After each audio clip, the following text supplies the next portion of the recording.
所以我们看，美国之所以散布这样的消息、散布这样的谣言，还是要挑动就是俄乌的冲突。美国呢，一方面向乌克兰出售武器，另外一个方面就是把北约的其他国家都拉过来。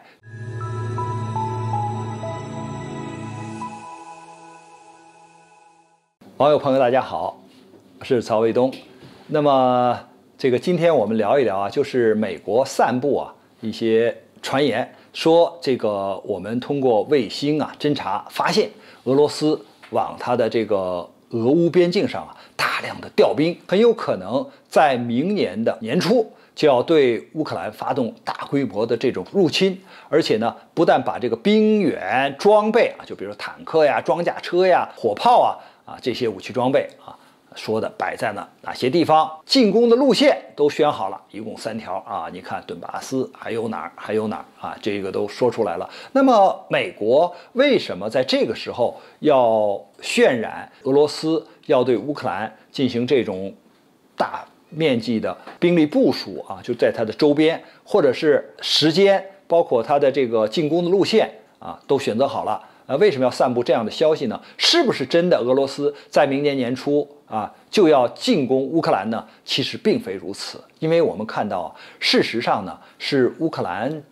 政府它集中了大量的兵力在顿巴斯方向呢和当地的武装发生了冲突。过去的时候他们发生冲突的时候只是用一些轻武器，比如说步枪最多是火箭弹，现在是大炮、大口径的火炮已经给用上了就是可见发生冲突的规模和使用的武器装备那造成的这些人员的伤亡和毁伤的这些破坏力显然会大幅度的上升的。那么这个呢，并不是俄罗斯对乌克兰的进攻，而是乌克兰政府组织的这样的军力。那么借着这样的事情呢，美国就来进行炒作。一个呢是渲染，就是俄罗斯对乌克兰的这种威胁；再一个呢，就是美国赶紧向乌克兰呢出售相应的武器装备。过去的时候只是说我向他出售一些防御性的武器装备那现在就是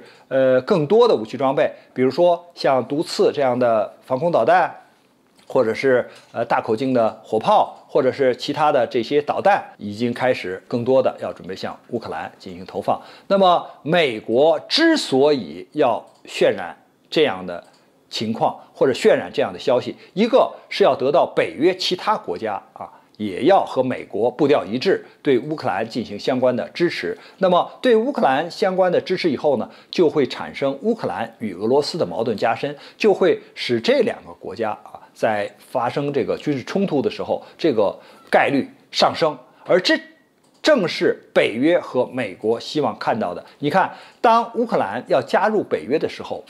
北约的国家并不是愿意接受乌克兰来作为北约的成员国，而是说呢，我们支持你。但是呢，他们并不愿意引火烧身，就是把乌克兰纳入北约之后呢，这会导致俄罗斯更强烈的反应，而且呢，一旦俄乌发生冲突的时候，他们就要介入，那就直接要和俄罗斯发生冲突和对撞了。所以他们现在还是在挑拨乌克兰和俄罗斯双方之间的矛盾。而作为俄罗斯一方呢，说的是什么呢？就是我在自己的国家里边调动军力，跟美国是不同的。美国是把自己的兵力派到了其他国家，比如说驻扎在德国、驻扎在东欧的这些国家，是部署在别人的家门口，是部署在别的国家里边，包括它的这些轰炸机到俄罗斯的周边最近的地方只有20公里进行这种巡航或者威慑的时候，那都是在别的国家呀。而俄罗斯说呢，我的兵力调动完全是在自己的国家里